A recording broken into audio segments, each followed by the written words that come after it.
Hindi ka na magtatapon ng balat ng limon. Gawin mo ito at makakatipid ka. Tama na, mga kababayan. Kapag natuto ka na, hindi ka na talaga magtatapon ng balat ng limon. Unang-una, kumuha ka ng blender. Meron akong balat ng 4 na limon dito. Ilalagay natin ang lahat dito sa blender. Kapag nagawa mo na ito, magdagdag ka ng 500 ml ng tubig, normal na tubig mula sa gripo na nasa kwarto temperatura. Pagkatapos, ilagay ito para maghalo ng mabuti. Susunod, dadaanin natin ang likidong ito sa salaan kasi kailangan lang natin ng katas. Ilalagay natin dito at sisilipin ng mabuti. Susunod, magdadagdag tayo ng baking soda, 1 kutsara lang. Ilalagay ko na ang baking soda, medyo bubula pero normal lang yan. Haluin mo at hintayin mong humupa ang bula. Magdadagdag rin tayo ng detergent dito. Gumagamit ako ng neutral na detergent pero pwede mong gamitin ang preferensya mo. Lalagyan natin ng 3 kutsarang dish soap dito. Haluin mo ito. Magdadagdag tayo ng asin, 1 kutsara ng asin. Tapusin mo ito sa pamamagitan ng alcohol. Ginagamit ko ang 70% alcohol, pero pwede mo gamitin ang gusto mo. Ilalagay natin dito ay 3 mga kutsara ng alcohol.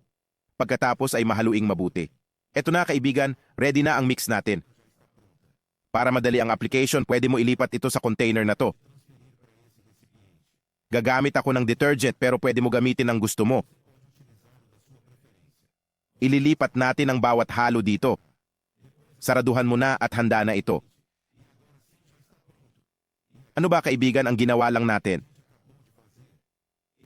Ito na, cleaner ito, ngunit higit sa lahat ay stain remover.